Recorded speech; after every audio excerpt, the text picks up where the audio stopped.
मैं प्रोफ़ेसर मंजुला उपाध्याय और भारतीय अर्थव्यवस्था के अंतर्गत आज हम स्वतंत्रता प्राप्त के समय भारतीय अर्थव्यवस्था की इकाई, जो कि प्रथम इकाई है, उसके बारे में चर्चा करेंगे। जैसा कि हम सभी को विदित है कि ब्रिटिश शासनकाल से पहले भारत जो है एक स्वतंत्र अर्थव्यवस्था था। तो एक समृद्धशाली इतिहास रहा भारत का। वो व्यापार करता था, बड़े पैमाने पे निर्यात होता था। यहाँ पे जो ग्रामीण अर्थव्यवस्था थी वह भी स्वतंत्र थी और राजा जो थे, जो हमारे आर्टिशन्स हैं, शिल्पकार हैं, बुनकर हैं, उनको संरक्षण देते थे। और क्योंकि यातायात के साधन जो हैं वो सीमित थे, इसलिए जो व्यापार था वो भी उस हिसाब से सीमित ही था। और ब्रिटिश शासनकाल में ये देखा गया कि भारत की जितनी भी धन-दौलत हम कहेंगे, वो बाहर जा रहा था। क्योंकि जैसे हम थ्योरी ऑफ ड्रेन कहते हैं, तो जो कच्चा माल था वो यहाँ से निर्यात हो रहा था और जो कि सस्ता होता था, और जो वहाँ से निर्मित होके, प्रोसेस्ड होके, माल मैन्युफैक्चर्ड होके भारत में वापस आता था, जो कि महँगा होता था। यानी कि हमारे आयात जो है वो महँगे हो जाते थे और निर्यात सस्ता होता था। तो इस दशा में भारत की जो स्थिति थी, वो हम कहेंगे कि नेगेटिव उसका पर नकारात्मक प्रभाव पड़ रहा था, क्योंकि जो व्यापार संतुलन था वो भारत के पक्ष में लगातार बहुत लंबे समय से नहीं जा रहा था। तो 1947 के पहले तो बहुत अच्छी स्थितियाँ थी, पर जब हमारा देश आज़ाद हुआ, ब्रिटिश काल के पहले बहुत अच्छी स्थितियाँ थी। पर 1947 में जब भारत आज़ाद हुआ, तो उस समय अ, जो है इस तरीके के नकारात्मक परिदृश्य जो हैं वो देखने को मिले, जिसको हम कह सकते हैं दरिद्रता, बेरोज़गारी, और लोग भुखमरी में रह रहे थे, क्योंकि कृषि जो है वो निर्भर थी पूर्णतया मानसून पे, जिसे हम कहेंगे वाटर रिसोर्सेस, या सिंचाई के जो संसाधन थे, नहरों से, ट्यूबवेल से, ये सब कोई विकसित नहीं थे। और हम ये कह सकते हैं कि भारतीय अर्थव्यवस्था उस समय अल्प विकसित अर्थव्यवस्था थी। आज की डेट में भारत विकासशील अर्थव्यवस्था और द्रुत गति से बढ़ती हुई अर्थव्यवस्था है। पर उस समय भारतीय अर्थव्यवस्था अल्प विकसित अर्थव्यवस्था थी और बहुत ही धीमी गति से आगे बढ़ रही थी, और इसका मुख्य कारण जो है वो निम्न राष्ट्रीय आय और निम्न प्रति व्यक्ति आय। प्रति व्यक्ति आय हम कैसे निकालते हैं? कुल जितनी जनसंख्या है, कुल जितनी भी आय है, उसको अगर कुल जनसंख्या से भाग दे देते हैं, तो हमें प्रति व्यक्ति आय मिल जाती है। तो वो भी निम्न थी। और जो राष्ट्रीय आय है, उसका वितरण भी जो है जस्टिसेबल या हम न्यायोचित नहीं था। अमीर गरीब के बीच जो है काफ़ी गहरी खाई थी, क्योंकि ये देखने में आया कि जो लोग भी ब्रिटिश काल में अच्छी सेवाओं में थे, वो तो सारी सुख सुविधाओं का लाभ पा रहे थे, पर बाकी लोग जो है इससे वंचित थे, और वो वर्ग जो है वो निर्धन वर्ग था। यहाँ तक कि शहर और ग्रामीण क्षेत्र में भी जो ये असमानता थी वो बहुत अधिक थी, और ज़्यादातर लोग, यानी 80% के ऊपर लोग जो हैं वो कृषि क्षेत्र पर निर्भर थे, जबकि जो राष्ट्रीय आय में उसका योगदान था वो 50 से 60 के बीच ही रहा। तो योगदान जो है वो इनकम के रूप में कम था, पर डिपेंडेंसी बहुत अधिक थी कृषि क्षेत्र पर। और ज़्यादातर हम डेवलपमेंट के पैरामीटर्स देखते हैं, तो उसमें विकास के परिदृश्य में देखा जाता है कि कृषि पर निर्भरता कम हो और मैन्युफैक्चरिंग और सर्विसेज सेक्टर पे अधिक हो, जितनी अधिक होगी, उसको माना जाता है कि वो देश उतना ज़्यादा विकसित होगा। उद्योग थे, पर वो उतने ज़्यादा डेवलप्ड नहीं थे। और ब्रिटिश काल में देखा गया कि जो हमारा हैंडीक्राफ्ट सेक्टर था, जिसको लघु एवं कुटीर उद्योगों के माध्यम से वो चल रहे थे, उन पर भी बहुत नेगेटिव इम्पैक्ट पड़ा। क्यों? क्योंकि कच्चा माल जो है जो ब्रिटिश सरकार थी, वो इंग्लैंड ले जाती थी, और वहाँ से मैन्युफैक्चर्ड प्रोडक्ट्स जो हैं वो भारत में आ रहे थे। तो यहाँ के जो लघु उद्योग थे, अ, उनके कॉस्ट जो है वो ज़्यादा पड़ रही थी, और उनको रॉ मटेरियल्स ज़्यादा महँगे मिल रहे थे। इस वजह से धीरे-धीरे वो उद्योग समाप्त होते गए, या उनकी स्थिति बहुत ही खराब होती चली गई। और पूंजीगत उद्योग तो थे ही नहीं। अगर सिर्फ़ इस्पात का ले लिया जाए यानी स्टील का, तो सिर्फ़ स्टील के उद्योग के अलावा ऐसा कोई बहुत अ, आज़ादी के समय हमारे पास उद्योग बहुत डेवलप्ड नहीं थे और कृषि क्षेत्र में भी लगातार अकाल, सूखा, इस वजह से भुखमरी, ये सब आम बातें थी। देश एक तरीके से गरीबी के दुष्चक्र में फँसा था और जो निर्धनता दर, जिस बिलो पॉवर्टी लाइन लोग जो रहते हैं गरीबी रेखा के नीचे, आज के संदर्भ में जो 2300 2400 कैलोरी प्रति व्यक्ति पर प्रतिदिन जो है ग्रामीण क्षेत्रों में और 2100 कैलोरी प्रतिदिन प्रतिवर्ष शहरी क्षेत्रों में है, उसमें अगर हम उसको देखें तो गरीबी रेखा के नीचे 40% से भी ज़्यादा लोग जो हैं निर्धनता रेखा के नीचे थे और बहुत ज़्यादा असमानताएँ थी। वो असमानताएँ हर सेक्टर में विद्यमान थी। क्षेत्रवार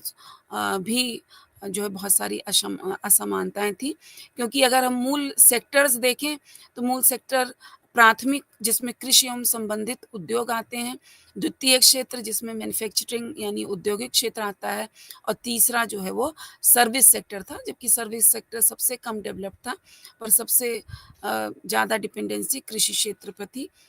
जो रोपित क्षेत्र है वो करीब 2.7 करोड़ हेक्टेयर था, जो कि भू क्षेत्र का लगभग 43.6% हो रहा था।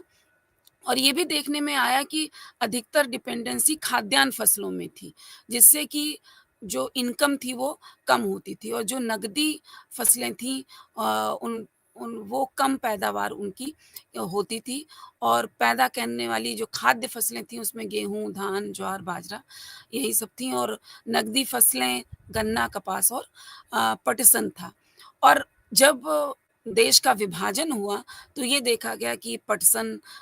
उद्योग जहाँ पर सबसे ज़्यादा पटसन उत्पादन होता था वो पाकिस्तान में चला गया, पर उसके जो उद्योग थे पटसन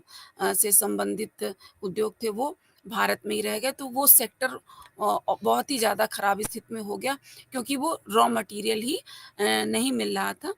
और अंग्रेज़ जो हैं उन्होंने 3 प्रकार की भू राजस्व प्रणालियाँ, हम कहेंगे कि अ,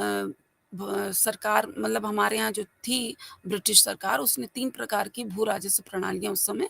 चल रही थी। पहली है ज़मींदारी व्यवस्था, जिसके अंतर्गत सबसे ज़्यादा भूमि ज़मींदारी व्यवस्था से ही आच्छादित थी, जो 58% थी, रैयतवाड़ी 38% और महलवाड़ी जो है वो 4% ही थी। तो इसमें से जो रैयतवाड़ी और महलवाड़ी है, वो तो फिर भी कुछ कृषि की उर्वरता सुधारने के लिए कुछ कार्य हो जाते थे या उसको कुछ ठीक प्रणाली कहेंगे। पर मैक्सिमम क्योंकि ज़मींदारी व्यवस्था पे ही था और ज़मींदार जो हैं वो खेतिहर टेनेंट्स जो हैं, जो उनसे ज़मीन लेकर उस पर उत्पादन करते थे, उन वो उत्पादन हो ना हो, कृषि की भूमि की क्या स्थिति है उसी पे डिपेंड करता है उत्पादन।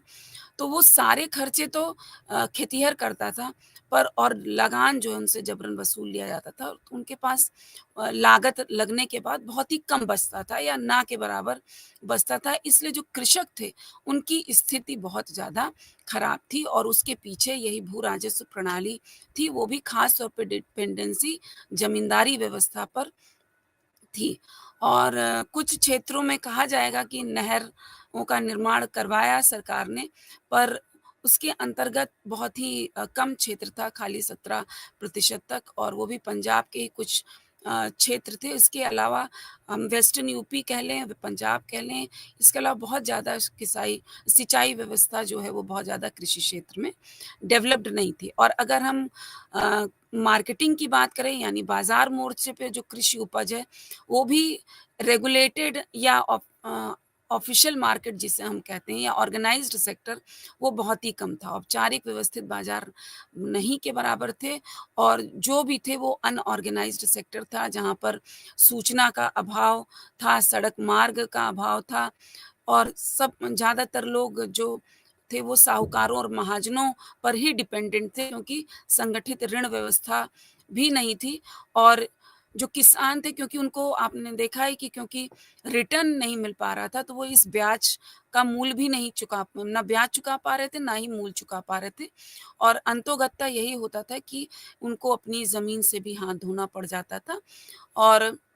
जो संयुक्त परिवार थे उसके अंतर्गत वो फिर से खेती-बाड़ी के काम में लिप्त दिखते तो थे, पर वो एक तरीके से अदृश्य या प्रछन्न बेरोज़गारी इससे बढ़ती ही चली गई।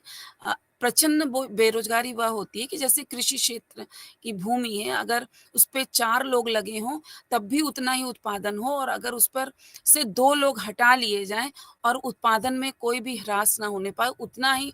उत्पादन हो रहा हो, तो हम ये इसका मतलब ये हुआ कि 2 लोग वहाँ पर, मतलब उनका बहुत ज़्यादा यूज़ नहीं था और वो ऐसे ही लगे हुए थे, तो वो 2 लोग प्रचंड रूप से बेरोज़गार माने जाएँगे। पर संयुक्त परिवारों में लोग लगे रहते थे, तो इसलिए लगता था कि वो उनको रोज़गार मिला है, पर नॉर्मली वो रोज़गार में नहीं रहते थे। और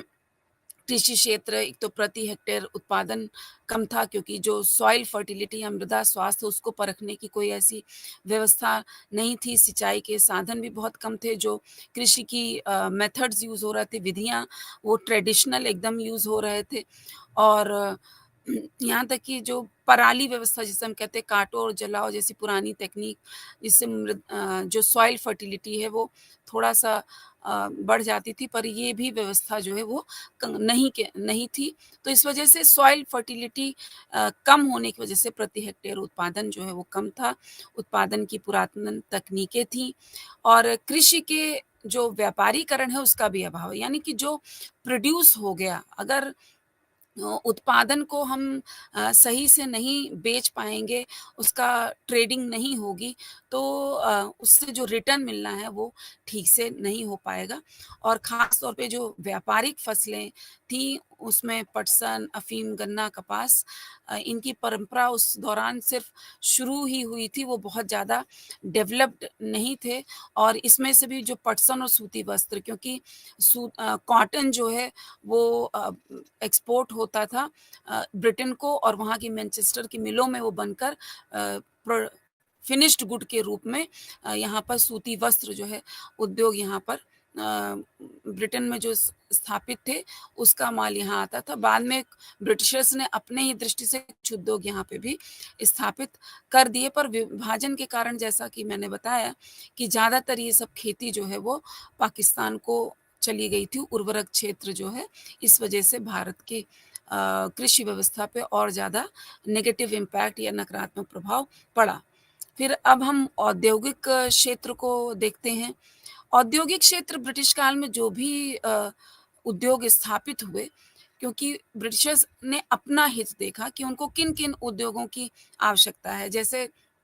जो रोड थी, रोड्स उतनी डेवलप्ड नहीं थी, पर रेलवे का शुभारंभ उन्होंने कर दिया था, और रेलवे तंत्र जो है वो 1947 में जब भारत आज़ाद हुआ, तो 42 रेल तंत्र स्थापित हो चुके थे। वो भी जिससे कि मालगाड़ियों से सामान इधर से उधर आ जा सके, वो थोड़ा बाज़ार खुल सके, तो इस वजह से उसको स्थापित किया गया। और मशीनें भी थोड़ी बहुत ब्रिटिश शासन काल में बाहर से आयात की जाने लगी। प्राकृतिक संसाधन क्योंकि भारत में तो हमेशा से ही विद्यमान रहे, बस समस्या ये रही कि या तो वो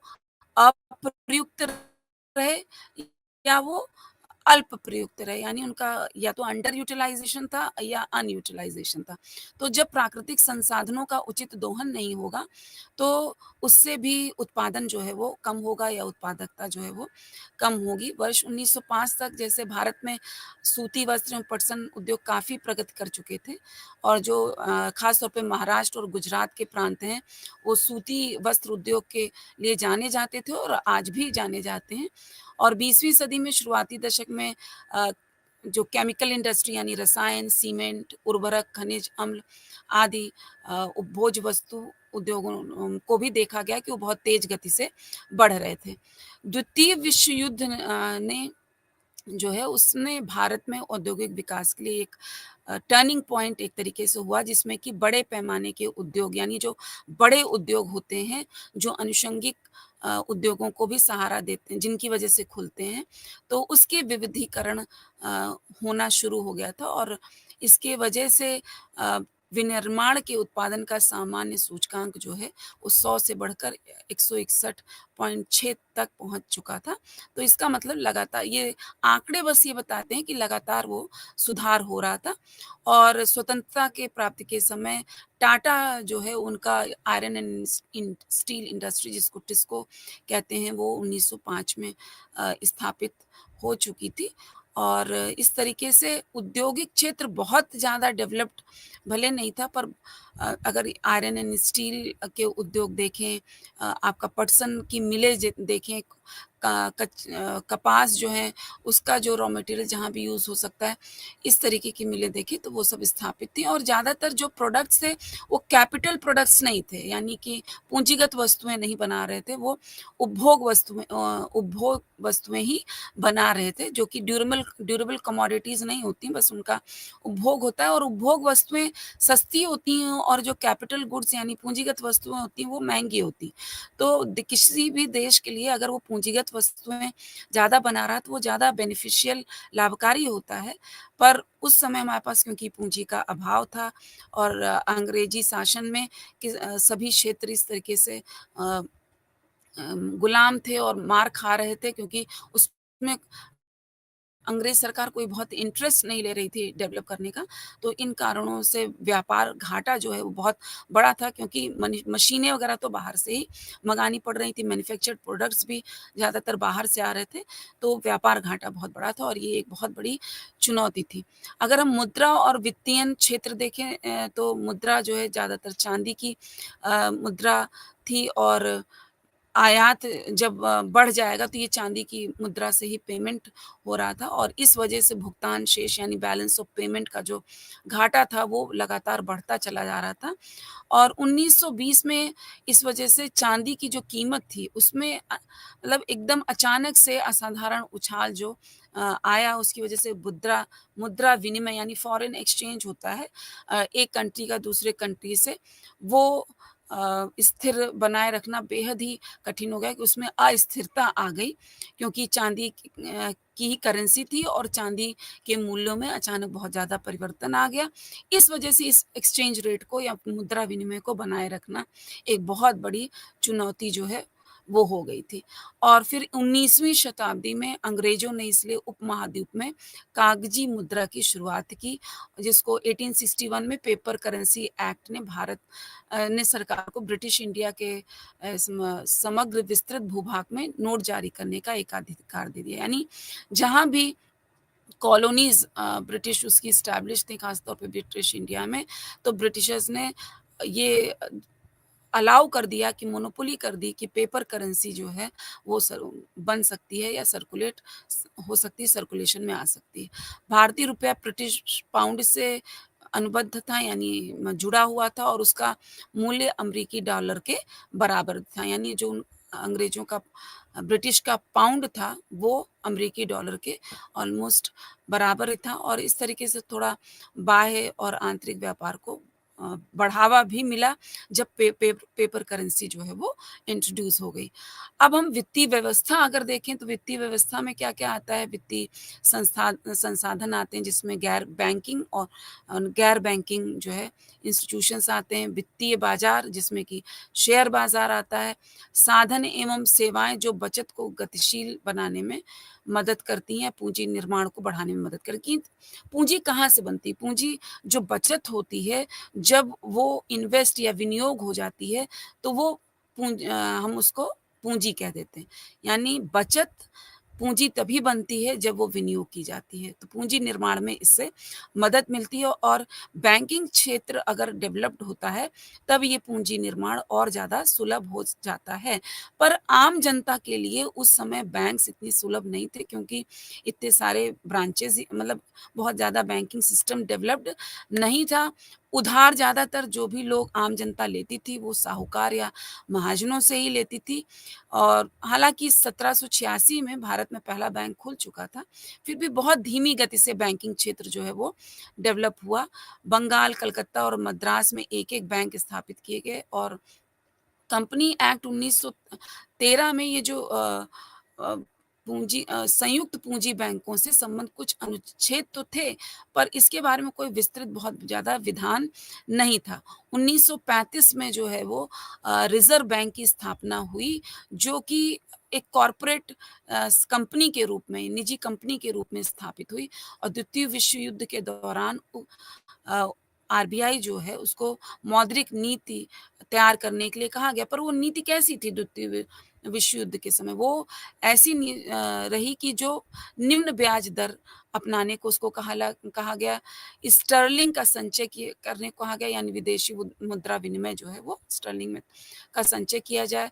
और इससे धन को बढ़ाया जाए। और धन बढ़ाया किस लिए जा रहा था? द्वितीय विश्व युद्ध की नीड्स को मेंटेन करने के लिए, जिसमें ब्रिटिश सरकार जो है लिप्त थी। तो वर्ष 1913 व 1948 के बीच भारत में लगभग हम ये कह सकते हैं कि छोटे-छोटे 1100 बैंक जो हैं वो स्थापित थे और 1949 में बैंक विनिमय अधिनियम 1949 जब आया, तो उसके बाद 20वीं सदी के पूर्वार्ध में कुछ सहकारी बैंक बनाए गए, जिनको कोऑपरेटिव बैंक्स हम लोग कहते हैं। और उनको बाद में विनियमित कर दिया गया और 1982 में कृषि क्षेत्र की आवश्यकताओं को ध्यान में रखते हुए एक एपेक्स बैंक के रूप में कृषि की आवश्यकताओं के लिए नाबार्ड की स्थापना हुई, राष्ट्रीय कृषि एवं ग्रामीण विकास बैंक। हमें पता है कि 1966 में जब ग्रीन रिवॉल्यूशन इंट्रोड्यूस हुआ, तो उससे पूंजी की डिमांड जो है बढ़ गई कृषि क्षेत्र में भी। क्योंकि केमिकल फर्टिलाइज़र्स यूज़ होने लगे, मशीनें यूज़ होने लगी, तो किसानों के पास पूँजी नहीं थी, वो पूँजी वो बैंकों से लेने लगे, पर उनकी नीड्स वो पूरी नहीं हो पा रही थी। इसके लिए एक शीर्ष बैंक जो है वो सिर्फ़ कृषि क्षेत्र की बैंकिंग को देखेगा, उसके लिए स्थापित हो गया नाबार्ड। पूंजी निर्माण के लिए शेयर बाजार भी स्थापित हुए, पर सिर्फ उस समय 3 शेयर बाजार थे, Bombay stock exchange, Ahmedabad stock exchange और कलकत्ता स्टॉक एक्सचेंज। भारत सरकार ने भी संयुक्त पूंजी कंपनियों को बढ़ावा देने के लिए अनेक कदम उठाए स्वतंत्रता के बाद भी, पर ये देखा गया कि बैंकिंग सिस्टम स्वतंत्रता के बाद बहुत कम था और उसमें बहुत अ, त तीव्र गति से स्वतंत्रता के बाद बहुत लंबे समय बाद ये हुआ कि बैंकिंग व्यवस्था को अच्छे से डेवलप किया जाए, क्योंकि बैंकिंग जब अच्छे से डेवलप होगी तो बचत और पूंजी निर्माण भी अच्छे से देश में हो पाएगा, क्योंकि अगर देश को विकास करना है तो उसको पूंजी निर्माण जो है अपना द्रुत गति से बढ़ाना होगा। अब हम देखेंगे कि आधारभूत संरचना, जिसको कि हम अवसंरचना कहते हैं, तो उसकी क्या स्थिति थी? और अवसंरचना में भौतिक अवसंरचना भी होती है, जिसमें कि सड़कें, रेल मार्ग, वायु मार्ग, जल मार्ग, बिजली उत्पादन, बैंकिंग, बीमा, संचार, ये सारी चीज़ें जो है आपकी भौतिक अवसंरचना में आती हैं। इसी के साथ ही साथ मानवीय अवसंरचना आती है, जिसको हम कहते हैं कि हमारा जो लेबर फ़ोर्स है वो कितना शिक्षित है और कितना प्रशिक्षित है, कौशल विकास कितना उसका हुआ है। तो ये जो है आपका मानवीय अवसंरचना आती है और इंफ्रास्ट्रक्चर में हम सोशल इंफ्रास्ट्रक्चर देखें, जिसे हम सामाजिक अवसंरचना कहते हैं, क्योंकि ये भी एक तरीके से असेट है या परिसंपत्ति है। जितना ज़्यादा मानवीय विकास होगा, जैसे कि विद्यालय जितने बनाए जाएँगे, हायर एजुकेशन देखें तो विश्वविद्यालय, महाविद्यालय, शिक्षा से संबंधित जितने भी संस्थान हैं वो जितना ज़्यादा डेवलप्ड होंगे, अस्पताल, आवास, अन्य इमारतें, ये सारी चीज़ें जो हैं सामाजिक अवसंरचना का पार्ट होती हैं और ये जो है मानव विकास के लिए बहुत ज़रूरी हैं। और ब्रिटिश शासन काल, क्योंकि वो यहाँ के लोगों की स्थिति सुधारने तो आए नहीं थे, सिर्फ़ अपना व्यापार करने, यहाँ के लोगों के बीच लोगों को उनको खराब स्थिति में पहुँचाकर और जैसे कहेंगे ना शोषित कर उन पर राज करने के लिए की दृष्टि से आए थे। तो ब्रिटिश शासन काल में मानव विकास को कोई भी प्राथमिकता नहीं दी गई। यहाँ का तक कि स्वास्थ्य क्षेत्र जो है, वहाँ भी सिर्फ़ बड़े शहर जो थे वहीं पे कुछ अस्पताल थे। बाकी स्वास्थ्य स्थिति क्षेत्र जो इंफ्रास्ट्रक्चर है वो भी बहुत गड़बड़ था। प्राचीन स्वास्थ्य रक्षा व्यवस्था का भी ह्रास होता चला जा रहा था, यानी जो हमारी आयुर्वेदिक या प्रणाली थी, यूनानी प्रणाली थी, इस सब को भी बहुत डेवलपमेंट के लिए हेल्प नहीं किया गवर्नमेंट ने, तो बहुत ज़्यादा बुरी स्थिति में वो भी थी। और बहुत सारे इस तरीके की महामारी टाइप की फैलती थी जैसे प्लेग हुआ, तो उसमें कई जो जीवन प्रत्याशा थी हमारी वो बहुत कम थी उस समय। शिशु मृत्यु दर मातृ मृत्यु दर और मृत्यु दर ये सभी बहुत ऊँची थी। यानी कि जब हम आज़ादी हमने प्राप्त की तो हमें ओवरऑल अपनी दिखेगा कि जनसंख्या बहुत तेज़ी गति से नहीं बढ़ रही थी। क्यों? क्योंकि मृत्यु दर भी अधिक थी और जन्म दर भी अधिक थी, तो ऐसे बैलेंस बना हुआ था और जो हमारी जीवन प्रत्याशा की दर थी वो सिर्फ़ 32 वर्ष थी। आज की डेट में जो अ, बा पै 60 साल के ऊपर यानी 62 से 65 के बीच है, वो उसमें सिर्फ़ 32 वर्ष थी। इस यही दर्शाता है कि उस समय स्वास्थ्य सुविधाएँ जो हैं वो बहुत खराब स्थिति में, शिक्षा क्षेत्र भी सबकी के लिए सुलभ नहीं था। हालाँकि कुछ औपचारिक स्कूल शुरू किए ब्रिटिशर्स ने, पर वो सिर्फ़ शहरों तक ही थे और वो ब्रिटिश प्रशासन में नौकरी पाने के लिए एक तरीके से लोगों को प्रशिक्षित करते थे या उनको उतनी पढ़ाई वो कर सकते थे। विश्वविद्यालय भी बहुत सिर्फ़ 16 विश्वविद्यालय ही थे, यानी कि उनकी संख्या आज हज़ारों में है, वो उस समय बहुत ही कम थी। तो ये सामाजिक संरचना जो है वो बहुत ही खराब स्थिति में थी और हमारी जो आर्थिक अवसंरचना है, जिसको हम सड़कें, वायुमार्ग, रेलवे मार्ग, संचार और टेलीकम्युनिकेशन जिसे हम कहते हैं, टे संचार संजाल और सेफ वाटर ड्रिंकिंग वाटर, जलापूर्ति, सिंचाई प्रणाली, बिजली, हालाँकि बिजली में इसमें ऊर्जा के सभी स्रोतों को लिया जाता है, तो ये सब आपका भौतिक संसाधन है और 19वीं सदी के मध्य तक अब ये परिवहन तथा सर्वाधिक लोकप्रिय माध्यम नौगम्य नदियाँ ही थीं और निकटवर्ती व्यापार यात्रा के लिए परिवहन के सामान्य साधन नॉर्मली बैलगाड़ी और छोटी डिग्गियाँ ही, तो मतलब आप खुद सोचिए कि अगर बहुत दूर डिस्टेंस कवर करना हो तो उसके लिए बहुत समय व्यर्थ होता था और रेलवे का जब आगमन हुआ 1850 में बड़े पैमाने पर रेलवे का निर्माण आरंभ हुआ, तो यह वर्ष 1870 तक लगभग सभी क्षेत्रों में निजी क्षेत्र द्वारा ही ये तब किया जाता था, गवर्नमेंट के अंडर नहीं था। और 1870 में जब सरकार को लगा कि रेल मार्ग का निर्माण उनको फ्रूटफुल लगने लगा, लाभदायक लगने लगा, तो उन्होंने ब्रॉड गेज प्रणाली जो है कलकत्ता, बम्बई, मद्रास और दिल्ली में जोड़ने का काम किया 1870 में और 1920 के दशक तक भारत के सभी रेल मार्ग जो हैं वो सरकार ने प्रबंधन के तहत आ गए और अभी तक देखिए तो सरकारी प्रबंधन के अंतर्गत ही है रेलवे सिस्टम। धीरे-धीरे उसका निजीकरण किया जा रहा है, पर जब शुरुआत हुई है तो वो निजीकरण के अंतर्गत ही हुई है और एक समय ऐसा आया कि जो भारतीय रेल व्यवस्था है वो विश्व की सबसे बड़ी व्यवस्थाओं में गिनी जाने लगी और इससे अभियांत्रिक उद्योग को भी बढ़ावा मिला क्योंकि रेलवेज़ में जो भी यूज़ हो रहा था मटीरियल वो अभियांत्रिक उद्योगों को भी बढ़ावा मिला। जैसे एचएएल वगैरह को देखा जाए बाद में स्थापित हुए। वित्तीय एवं श्रमिक बाज़ारों को भी बढ़ावा मिला और न ये हुआ कि लोग अपने स्थान छोड़कर दूर-दूर तक जाने लगे और नौकरियों के सर्विस सेक्टर जो है वो इम्प्रूव होने लगा। नौकरियों के लिए इधर-उधर प्रवास करने लगे। सरकार ने जो मरम्मत और कलपुर्जों यानी एंसिलरी यूनिट्स जो हैं उनके उत्पादन के लिए भी भारत में रेल कार्यशालाएँ स्थापित की और इनके भरपूर इस्तेमाल का फिर भी अभाव ही रहा। भारत में कोयला खनन रेल भी जो है वो रेलों की आवश्यकता को पूरी करने क्योंकि इंजन जो था वो कोयला जलाकर ही चलता था जो रेलगाड़ियाँ होती थी उनका। तो एक तरीके से कोयला उद्योग जो है रेलवे उद्योग से लिंक्ड हुआ, इसी वजह से उस वो भी आगे बढ़ा। कच्चा माल और तैयार माल लाने ले जाने के लिए ये जो अवसंरचना या हम इंफ्रास्ट्रक्चर या आधारभूत संरचना कहते हैं, उस सड़कें भी उपलब्ध कराती हैं उचित पर जो सड़कें थी वो बहुत अच्छी नहीं थी, बहुत लंबे समय तक अच्छी सड़कें नहीं रही हैं भारत में। तो सड़कें औपनिवेशिक राज की निवेश का एक निम्न पूर्वता क्षेत्र ही रहीं क्योंकि सेना के आवागमन के लिए घोड़े प्रयोग किए जाते थे और एक तरीके से जो भी सामान की आवागमन था, वो रेलवे के माध्यम से ही होता था और सड़कों की लंबाई रेल पटरियों की लंबाई से अपेक्षाकृत बहुत ही कम धीमी गति से बढ़ी। हालाँकि आज की डेट में अगर हम देखें तो सड़कों का निर्माण highways, state highways, national highways इससे बहुत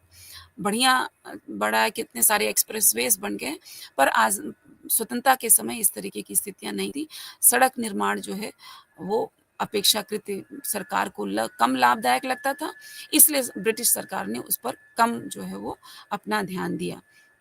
डाक सेवाएँ जो है वो 1858 में ब्रिटिश शासन काल में ही आरंभ हुई थी और 19वीं सदी के अंतिम वर्षों में यह भी एक जनउपयोगी सेवा बन चुकी थी और यह विस्तार भी माँग प्रेरित था क्योंकि बैंकों के अभाव में डाकघर में ही जो बचतें हैं वो डाकघरों में जमा होने लगी थी और डाकघर जो है वो लगभग सभी गाँव में हुआ करते थे। तो इस वजह से डाकघरों डाकघर जो हैं वो आधारभूत संरचना का एक बहुत बड़ा बचत का साधन बने। फिर है प्रशासनिक अवसंरचना अगर हम कहें, तो प्रशासनिक अवसंरचना के लिए अ हम कहेंगे स्वतंत्रता प्राप्ति से पूर्व भारत के हर प्रांत में अपनी खुद की प्रशासनिक व्यवस्था थी और इतने बड़े क्षेत्र पर शासन करने के लिए प्रशासनिक आधारभूत संरचना विकसित करना एक बाध्यकारी एक तरीके से सरकार के लिए हो ही गया था। इस वजह से सरकार ने भू राजस्व विभाग प्रत्येक प्रांत में खोला क्योंकि स्वतंत्रता के पूर्व जो है कई प्रांतों में विभाजित था भारत और जन सामान्य की ओर से भी ये देखा गया कि विद्रोह प्राय देखने में आते थे और इसलिए किसी भी विद्रोह को रोकने के लिए स्थानीय पुलिस स्टेशन की भी स्थापना करनी पड़ी। तो प्रशासन को थोड़ा-सा चुस्त-दुरुस्त इनको इन सब कारणों से रखना पड़ा। डाक एवं तार विभाग सूचना के तीव्रतर आवागमन के लिए जगह-जगह खोले गए। अब तो आज के समय में इंटरनेट वगैरह सभी सुविधाएँ हैं, पर उस समय ऐसी सुविधाएँ नहीं थी, वो तो बहुत समय बाद आई हैं। तो ब्रिटिश काल में यह दृष्टि थी। अगर हम देखें तो समष्टि अर्थशास्त्री अगर हम कुछ आंकड़ों के आधार पर देखें, तो 1900 में राष्ट्रीय आय जो है वो 43.4 अरब में थी और 1947 या करीब-करीब 50 साल हम कह लें, तो वो खाली 51.5% यानी बहुत ही कम वृद्धि दर जो राष्ट्रीय आय है उसमें खाली 0.4% की वृद्धि दर रही और प्रति व्यक्ति आय में तो और कम वृद्धि दर रही है, यानी कि 0.1% की ही दर ये देखी गई। तो 50 वर्षों में बहुत ज़्यादा डेवलपमेंट नहीं हुआ। आप खुद सोचिए जो 1900 से 1947 का अगर हम 50 साल का देखें तो कुल राष्ट्रीय आय और प्रति व्यक्ति आय का स्तर जो है वो बहुत कम था और बहुत ही धीमी गति से 0.1 और 0.4 की गति से वो बढ़ रही थी। और जो प्राथमिक, द्वितीयक और तृतीयक क्षेत्र थे, अगर हम देखें वार्षिक जो प्रतिवर्ष वृद्धि दर थी, प्राथमिक क्षेत्र की 0.4 द्वितीयक यानी औद्योगिक क्षेत्र की 1.4 और तृतीयक क्षेत्र की 1.7 यानी ये भी जो वृद्धि दर थी वो भी बहुत ज़्यादा कम थी। तो ये सर्विसेज सेक्टर जो है बहुत देर बाद जो है वो डेवलप हुआ है। बाकी अगर हम इसको सार लें इसका तो प्राथमिक, द्वितीयक, तृतीयक क्षेत्र सभी जो है मौजूद थे, पर उसमें सबसे ज़्यादा योगदान प्राथमिक क्षेत्र का था, उसके बाद द्वितीयक और फिर तृतीयक क्षेत्र का और ये प्राथमिक क्षेत्र का योगदान भी बहुत ही कम यानी न्यूनतम था 0.4% था, ज़्यादातर सभी कृषि पर डिपेंडेंट थे, प्रचंड बेरोज़गारी वो व्याप्त थी, साक्षरता दर बहुत कम थी, लाइफ़ एक्सपेक्टेंसी यानी जीवन प्रत्याशा बहुत कम थी, जन्म दर और मृत्यु दर बहुत ही ऊँची थी और जो स्वास्थ्य के पैरामीटर्स हैं, वो स्वास्थ्य के जो पैरामीटर्स हैं, वो भी बहुत निम्न स्तर के थे। तो हमने इस पहली यूनिट में ये सारी चीज़ें डिस्कस की और अब हम दूसरी यूनिट विकास के प्रतिमान पे आते हैं और जैसा कि हमको ये पहले समझना होगा विकास के प्रतिमान में कि आर्थिक समृद्धि और आर्थिक विकास में मूल अंतर होता है। आर्थिक समृद्धि जो है वो सिर्फ़ मात्रात्मक परिवर्तनों को देखती है यानी राष्ट्रीय आय में क्या वृद्धि हुई, प्रति व्यक्ति आय में क्या मौद्रिक वृद्धि हुई या आउटपुट के लेवल पे क्या बढ़ोतरी हो रही। पर जो आर्थिक विकास है उसमें आर्थिक समृद्धि के साथ-साथ यानी मात्रात्मक परिवर्तन के साथ-साथ गुणात्मक परिवर्तन को भी देखा जाता है जिसके अंतर्गत स्वास्थ्य, शिक्षा, मानव कल्याण ये सारी चीज़ों को लिया जाता है जिसमें औद्योगीकरण, शहरीकरण, संरचनात्मक परिवर्तन ये सब कुछ जो है वो विकास के अंतर्गत हम लेते हैं। आज के संदर्भ में अगर हम देखें तो मानव विकास सूचकांक यानी एचडी ह्यूमन डेवलपमेंट इंडेक्स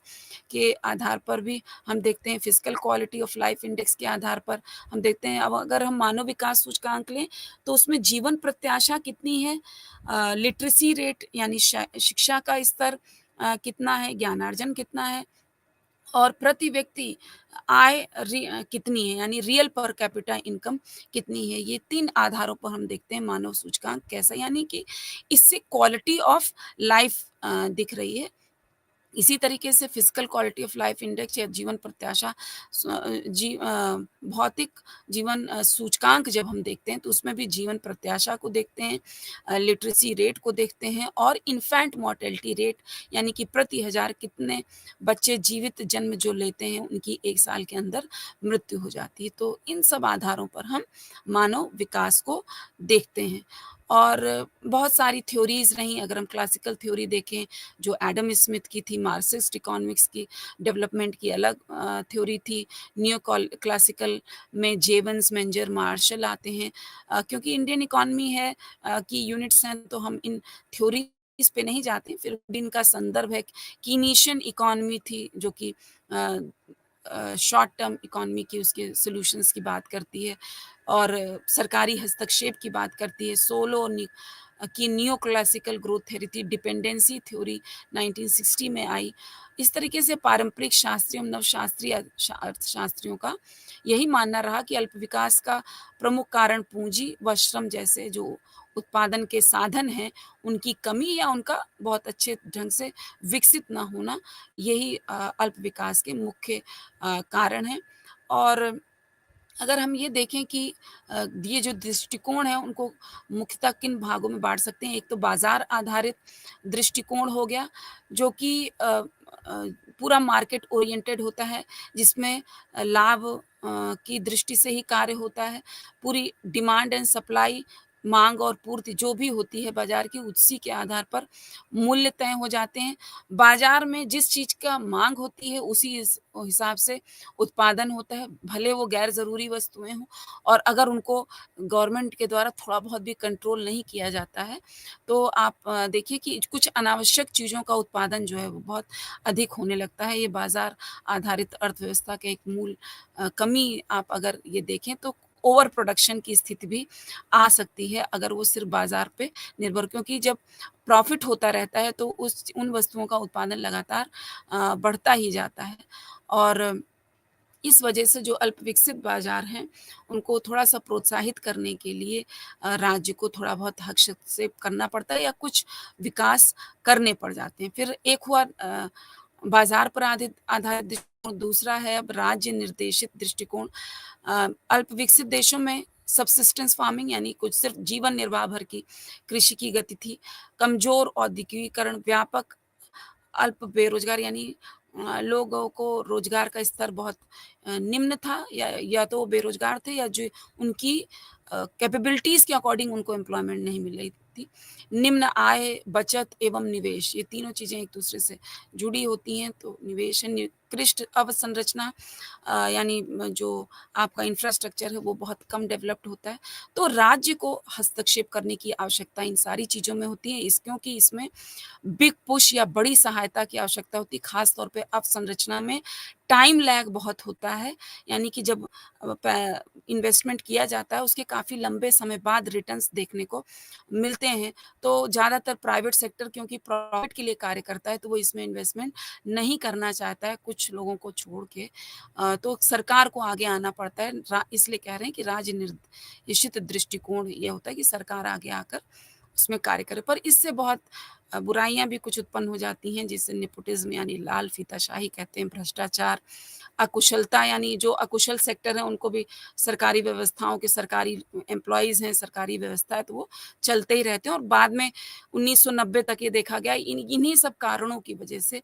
जो सरकारी व्यवस्थाओं पे ओवर डिपेंडेंसी की वजह से बहुत बड़ा घाटे को और एक क्राइसिस को जन्म दिया, और जिससे कि हमने अपनी नीति ही एकदम से 1991 से बदल ली थी। फिर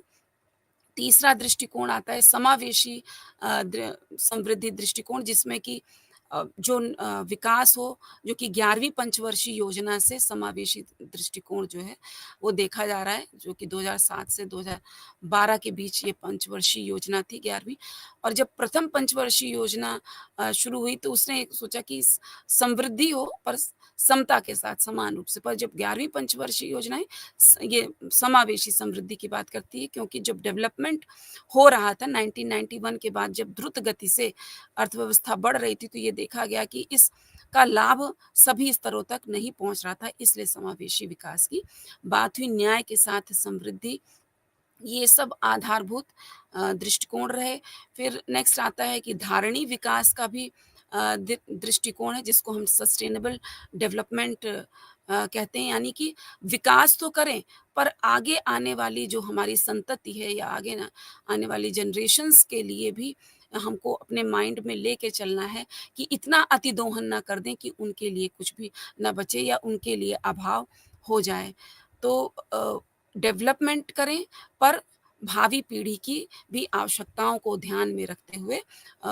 डेवलपमेंट करें, यानी कि संसाधनों का अतिदोहन नहीं करना है। बर्टलैंड कमीशन रिपोर्ट 1987 में आई थी। उसने धारणी विकास को ऐसा विकास कहा जो अपनी निजी आवश्यकताओं की पूर्ति करने में भावी पीढ़ियों के सामर्थ्य से समझौता किए बगैर वर्तमान काल की भी आवश्यकताओं को पूरा करे, क्योंकि आवश्यकताएं अ, जब इच्छाएं होती हैं वो तो अनंत होती हैं, अगर हम दोहन करते जाएंगे तो करते ही जाएंगे, पर हमको एक लिमिट लगानी पड़ेगी जिससे कि सस्टेनेबल डेवलपमेंट हो सके। विश्व के जो गरीब वर्गों के हितों के संरक्षण की आवश्यकता होगी,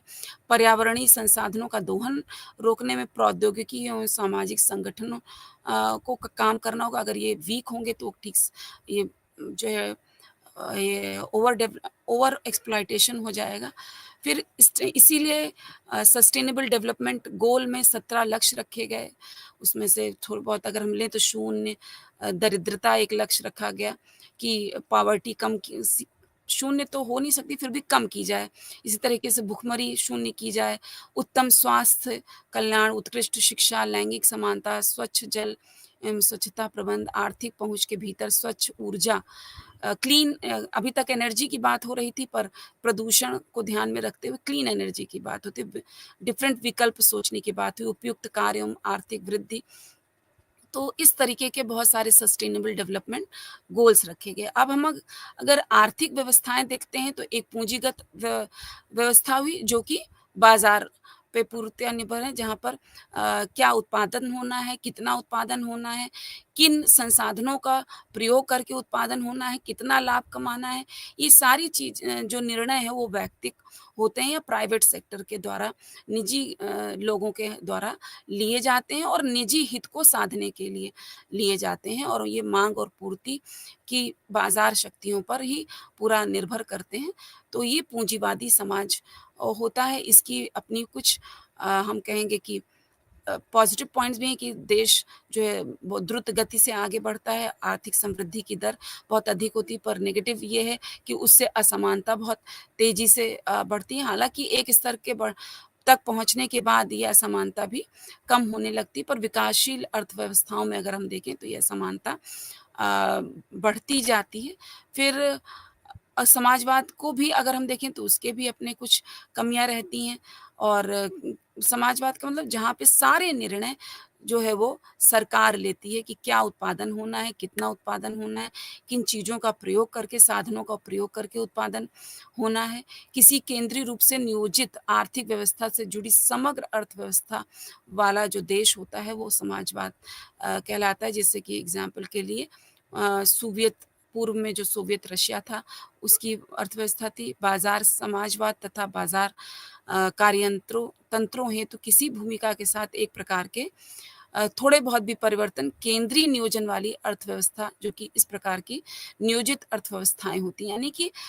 होगा वो निजीकरण या पूंजीकरण से प्रभावित है। मान लीजिए सामाजिक क्षेत्र है, पर वो इनसे भी थोड़ा बहुत प्रभावित होगा। तो एक तो हो गया प्योर समाजवाद वाला, और दूसरा जो है बाज़ार का भी अंश उसमें विद्यमान होंगे, या नियोजित करने वाली अर्थव्यवस्थाएँ होंगी, वो नियोजित समाजवाद कहलाएगा। तो हम देखेंगे कि दोनों ही व्यवस्थाएँ चाहे वो पूँजीवादी अर्थव्यवस्था हो, चाहे समाजवादी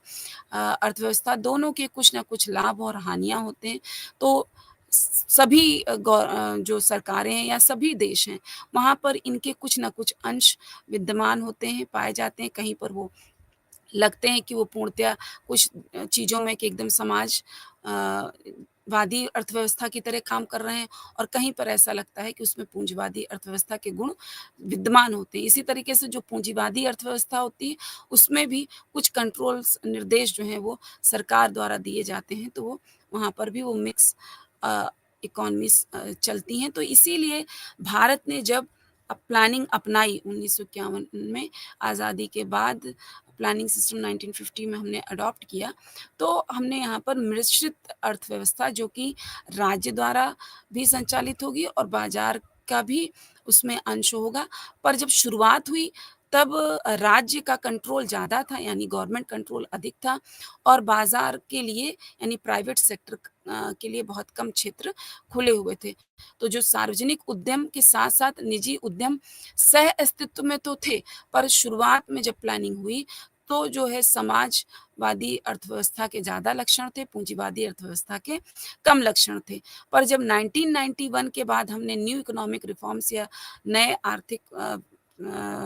जो है रिफॉर्म सुधार जो है लागू कर लिए, तो पूँजीवादी अर्थव्यवस्था के अधिक लक्षण देखने को आए और जो है वो समाजवादी अर्थव्यवस्था के लक्षण धीरे-धीरे कम होते जा रहे हैं क्योंकि निजीकरण बढ़ा है, एलपीजी यानी लिबरलाइज़ेशन, प्राइवेटाइज़ेशन, ग्लोबलाइज़ेशन। लिबरलाइज़ेशन यानी थोड़ा विकेंद्रीकरण और जो है प्राइवेटाइज़ेशन निजीकरण, ग्लोबलाइज़ेशन वैश्वीकरण। तो इस तरीके की नीतियाँ अपनाई गईं जिससे भारतीय अर्थव्यवस्था को अ, और अर्थव्यवस्थाओं के साथ खोलें और जिससे कि जो व्यापार है, विश्व के साथ व्यापार भी बढ़ सके। स जो स अगर हम देखें तो सार्वजनिक क्षेत्र जो है जब अर्थव्यवस्था में राज्य कम से कम 3 प्रमुख भूमिका निभा सकता है। एक वस्तु एवं सेवाओं के उत्पादक के रूप में, यानी जो पब्लिक सेक्टर एंटरप्राइज़ेज़ हैं भारत में, उसके माध्यम से वो वस्तु एवं सेवा उपलब्ध कराता है। समग्र व्यवस्था के नियामक के रूप में, यानी वो एक कंट्रोल या रेगुलेटिंग बॉडी जो है हम कह सकते हैं, उसकी तरह कार्य कर रहा होता है। और प्राथमिक जो सोशल वेलफेयर स्कीम्स हैं क्योंकि सरकार का वैसे तो मुख्य उद्देश्य यही माना गया कि वो समाज जनहित लाभ यानी लोगों के कल्याण के लिए, सर्वजन हिताय के लिए कार्य करती है। तो प्राथमिक शिक्षा एवं स्वास्थ्य जैसे चीज़ों का भी आपूर्तिकर्ता के रूप में उसको देखा जाता है। जब वो वस्तु एवं सेवाओं के उत्पादक के रूप में कार्य करती है, तो ऐसे लगता है कि एक उद्योगपति की तरह कार्य कर रही है और नियामक के तौर पे वो एक कंट्रोलिंग बॉडी की तरह कार्य कर रही होती है और एक कल्याणकारी राज्य के रूप में कार्य करती है, जब वो शिक्षा, स्वास्थ्य और पूँजी निर्माण सॉरी मानवीय पूँजी के रूप को जब डेवलप करने की बात करती है, तो ये देखा जाता है। अब बाज़ार से अगर हम देखें तो ब बाज़ार की बढ़ती हुई भूमिका जैसा मैंने अभी भी बताया कि भारत में 1980s के बाद में ही ये दिखने में आ गया था, जो उसके लास्ट फ़ेज़ है 85 के बाद हम देख सकते हैं। पर 1990 में जब क्राइसिस आई इकोनॉमिक क्राइसिस, तो 1991 से जो है भारत के लिए एक नया दौर शुरू हुआ, जिसमें कि पॉलिसी चली आ रही थी आज़ादी के बाद स्वतंत्रता के पश्चात, उसमें एकदम मूलभूत परिवर्तन किए गए और 1980 के ही दशक से अगर जो कुछ सुधार के लक्षण देखने को कहा जाए तो आयात का उदारीकरण विशेषकर जो है पूंजीगत वस्तुओं और का निर्माण की बात हुई। कर प्रणाली एवं ऋण एवं विदेशी मुद्रा के पर्याप्त सुलभता के माध्यम से निर्यातों को प्रोत्साहन देने की बात हुई। कुछ उद्योगों के जो अ, कहेंगे अनुज्ञा होती थी उसका निरस्तीकरण करके चौड़े वितान पटल यानी कि कुछ उद्योगों को, फर्मों को एक समान उत्पाद श्रृंखला के रूप में जैसे आज की डेट में हम देखें तो स्पेशल इकोनॉमिक्स ज़ोन्स चलाए जा रहे हैं कि अगर कोई क्षेत्र है, वहाँ पर कोई पर्टिकुलर गुड्स जो हैं बन सकते हैं तो ओ या तो गवर्नमेंट वहाँ पर स्पेशल कर में छूट देगी और इंसेंटिव्स देगी, इंफ्रास्ट्रक्चर को डेवलप करेगी, तो वो इस और वहीं से मार्केटिंग की भी सुविधाएँ उपलब्ध कराएगी, यातायात के साधन उपलब्ध कराएगी जिसमें कि रोड्स, रेलवेज़, वाटरवेज़ और एयरवेज़ सब कुछ आएगा। उड्डयन की भी सुविधाएँ अच्छी उपलब्ध कराएगी। तो इस तरीके से अब हम 1990 के दशक में अगर देखें तो वो थोड़ा-सा सुधार थोड़ा-सा भिन्न है कि औद्योगिक अनुज्ञापन का उन्मूलन एवं सार्वजनिक क्षेत्र एकाधिकार के काशों को काफ़ी कम संख्या तक सीमित करना, यानी जो मोनोपोलीज़ रिस्ट्रिक्टिव ट्रेड प्रैक्टिसेज़ एक्ट था उसको बहुत छूट दे दी गई, यानी जो मोनोपोलीज़ हैं वो भी डेवलप एकाधिकार होता है कुछ वस्तुओं को बनाने में, वो तभी होता है जब निजीकरण को ज़्यादा बढ़ावा दिया जाएगा, तो उसमें कुछ सरकार ने छूट दी, पहले ज़्यादा कंट्रोल्ड होता था एमआरटीपी एक्ट के माध्यम से। अंतर्मुखी प्रत्यक्ष विदेशी एवं विदेशी निवेश सूची मतलब जिसके माध्यम से उदारीकरण किया गया, आयात अनुज्ञापन के निराकरण एवं शुल्केतर अवरोधों में कभी, यानी कि जो टैरिफ्स हैं, जो ड्यूटीज़ लग रही हैं जब इम्पोर्ट हो रहा है, एक्सपोर्ट हो रहा है, तो इसमें थोड़ा रिलैक्सेशंस करना, जिससे कि आयात हमारा सस्ता हो इसके लिए इम्पोर्ट ड्यूटी कम करना, अ, आयात शुल्क को कम करना और जो एक्सपोर्ट हमारा बढ़ सके इसके लिए जो निर्यात हैं उनमें कई तरीके के इंसेंटिव्स देना और उनको तरह-तरह से प्रोत्साहित करना, यानी निर्यात प्रोत्साहन करना और जो आयात है उसको हम कह सकते हैं सब्स्टिट्यूट करना as import substitution and export promotion की पॉलिसी शुरू से अपनाई गई, जिससे कि क्योंकि ये जो हमारा विदेशी व्यापार होता है उस पर जो है इम्पैक्ट डालता है। अगर जो है प्राप्तियाँ हमारी कम होंगी और देयताएँ हमारी अधिक होंगी तो घाटा उत्पन्न होगा। तो ऐसे ही प्रयास किए जाते हैं कि प्राप्तियाँ अधिक हों पर जो हमारे देयताएँ हैं वो कम हो सकें। अब भारतीय अर्थव्यवस्था को विश्व की व्यवस्था के साथ एकीकरण के लिए कुछ कदम उठाए गए। एकीकरण का मतलब हम यहाँ पे ये लेंगे कि उसको खोला बाज़ार को खोला गया या किस प्रकार के कार्य किए गए जिससे कि हमारे निर्यात बढ़ सकें और आयात थोड़ा कम कर सकें। और जो पॉलिसी थी वो व्यापार उन्मुखी उत्पाद यानी ट्रेड ओरिएंटेड रेशियो जो है वो अपनाया गया। कुल सकल घरेलू उत्पाद में निर्यात का अंश जिसके अंतर्गत देखा जाता है और सकल घरेलू उत्पाद में निर्यात एवं आयात का संयुक्त अंश। क्योंकि ये जितना ही जीडीपी में यानी सकल घरेलू उत्पाद में निर्यात का अंश अधिक होगा इसका मतलब फ़ेवरेबल बैलेंस ऑफ ट्रेड है। इसी तरीके से सकल घरेलू उत्पाद में निर्यात एवं आयात का अगर संयुक्त अंश देखेंगे तो इससे हमें ये पता चलेगा कि अगर हम भारत के संदर्भ में देखें तो हमारा विदेशों से व्यापार कितना है। और अगर गत वर्षों में हम आर्थिक सुधारों को देखें तो भारत में को काफ़ी मुक्त अर्थव्यवस्था बना दिया गया है। किस तरीके से जो इम्पोर्ट और एक्सपोर्ट ड्यूटीज़ हैं उनको कम करके साथ ही साथ एक्सपोर्ट प्रमोशन की पॉलिसीज़ को अपनाकर और जो क्वांटिटेटिव रिस्ट्रिक्शंस लगे हुए थे यानी बाहर से कितना आयात हो सकता है या निर्यात हो सकता है, इस पर जो मात्रात्मक नियंत्रण लगा हुआ था वो काफ़ी हद तक ख़त्म कर दिया गया है और जो टैरिफ्स बैरियर्स हैं उनको बहुत कम कर दिया गया है। तो इन सारी वजहों से जो है वो दे भारत का व्यापार जो है वो बढ़ रहा है और औसत अगर हम देखें तो शुल्क दर शेष विश्व के साथ किसी देश के एकीकरण को अगर हम मापने के लिए देखें तो एक संकेतक के रूप में औसत शुल्क दर जिसको हम इम्पोर्ट ड्यूटी भी ले सकते हैं यानी आयात शुल्क और निर्यात शुल्क भी ले सकते हैं। तो इसका आकलन इसके माध्यम से आकलन किया जाता है और भारत में सभी उत्पादों के लिए औसत शुल्क 1990 में जो 80% था यानी इतना रिस्ट्रिक्टिव ट्रेड था उसको घटाकर अब काफ़ी कम कर दिया गया है और अगर इकाई में आपके आंकड़े देखें तो 6.3% जो है 2012 तक था उसको और ज़्यादा कम कर दिया गया यानी निरंतर जो है 1991 के बाद ये शुल्क दरों में को कम करते चले गए हैं। निर्यात जो हो रहा है उसमें विविधीकरण की भी बात होती है यानी कि जो भारत था वो पहले खाली मैक्सिमम जो है वो James and jewellery, handicraft sector और प्राइमरी कमोडिटीज़ जो कि एग्रीकल्चर सेक्टर पे बेस्ड हैं, उनका ही निर्यात करता था। तो ये वस्तुएँ उतनी महँगी नहीं होती हैं, इसलिए उससे रिटर्न हमें जो प्राप्तियाँ थी वो उतनी अधिक नहीं होती थी और हम क्योंकि अल्प विकासशील अर्थव्यवस्था थे, हमें नई मशीनें चाहिए, नए जो है उसको प्रयोग का बताने वाले नए एक्सपर्टाइज़ चाहिए, तो हम ये टेक्नोलॉजी को इम्पोर्ट कर रहे थे और इस वजह से हमारा वो बिल जो है ज़्यादा बन रहा था। तो ये बात हुई कि हम अपनी तकनीकों को डेवलप करें और जिससे कि हम इम्पोर्ट कम से कम करें और वो चीज़ें हम बनाने लगें जिसको हम अपने कंज़म्पशन के लिए तो बनाएँ ही बनाएँ, साथ ही साथ हम निर्यात भी कर सकें। ऐसी वस्तुएँ बनाने लगें कि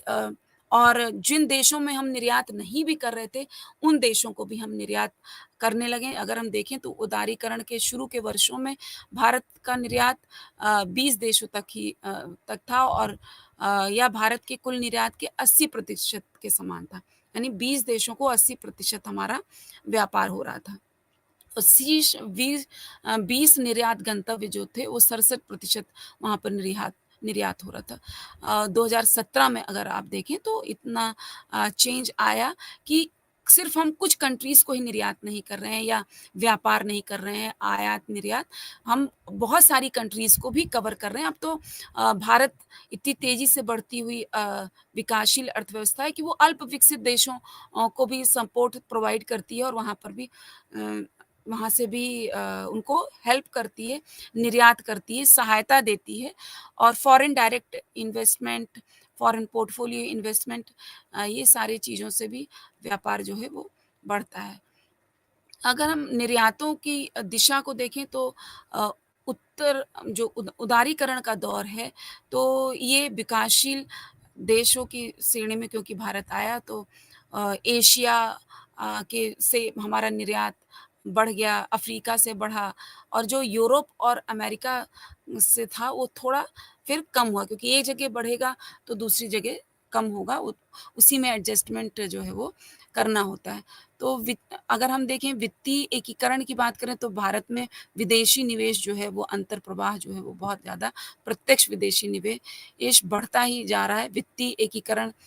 भी जो है वो एक महत्वपूर्ण संकेतक की तरह इस तरीके से काम करता है कि जो 1991 में 0.3%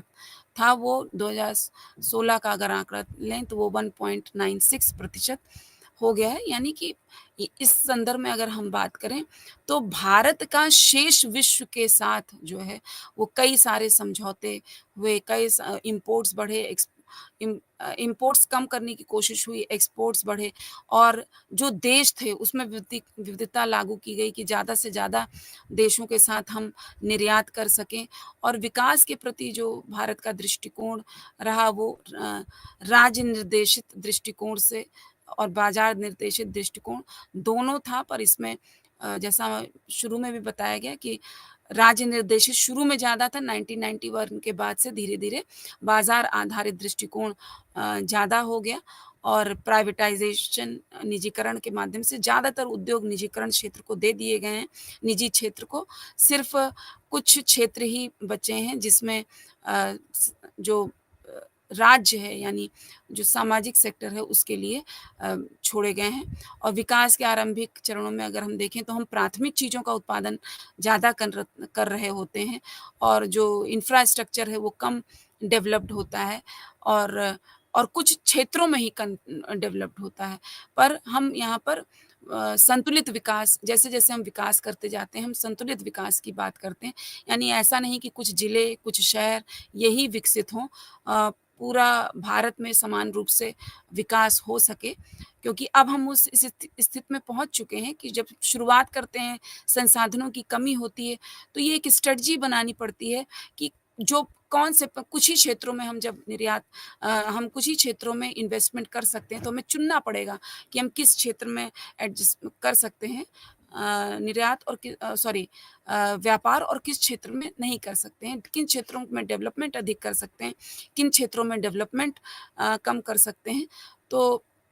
पॉलिसी नाइन अगर हम फ़ेज़ में देखें तो 1950 से 1990 तक जो है एक तरीके की पॉलिसी चली कि जहाँ पर मिश्रित अर्थव्यवस्था तो थी, पर सार्वजनिक क्षेत्र का बाहुल्य था और निजी क्षेत्र जो है का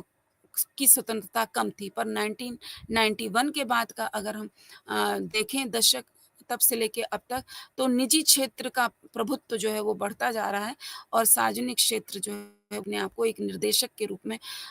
जिसको गोलकीपर के भांति वो देखता है कि जो भी अर्थव्यवस्था संचालित हो रही है बाज़ार व्यवस्था से, वो ठीक से चलती रहे और जब कभी कोई दिक्कत आती है तो सरकार उसमें हस्तक्षेप करती। जैसे एक गोलकीपर है वो गेम्स के रूल्स डिसाइड करता है पर वो कार्य खेलने देता है खिलाड़ी को। उसी तरीके से निजी प्लेयर्स अपना इन्वेस्टमेंट, सेविंग इन्वेस्टमेंट, प्रोडक्शन सब उत्पादन सब कर रहे हैं, पर उसमें सरकार एक निर्देशक के रूप में कार्य कर रही है और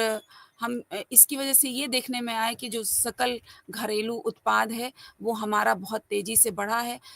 प्रत्यक्ष विदेशी निवेश और अगर सकल घरेलू उत्पाद का रेशियो देखें, तो वो भी तेज़ी से बढ़ा है। अगर भारत को वैश्वीकरण के दौर में देखें कि वो और अर्थव्यवस्थाओं से किस प्रकार से समय बिठा पाई है, तो बहुत अभूतपूर्व कार्य कर रही है और इसी के साथ आशा करते हैं आपको ये यूनिट जो है वो समझ में आ गई होगी और ब हम लोग मिश्रित अर्थव्यवस्था हैं, बस इसके कुछ प्रारूप बदलते रहते हैं। कभी सार्वजनिक क्षेत्र आगे होता है, कभी निजी क्षेत्र आगे होता है। इस पूरी रूपरेखा को मुझे लगता है कि आपने इन दोनों यूनिट्स के माध्यम से जो है समझ लिया होगा। हमने इकाई 1 और 2 भारतीय अर्थव्यवस्था के अंतर्गत आज जो है वो पूर्ण की।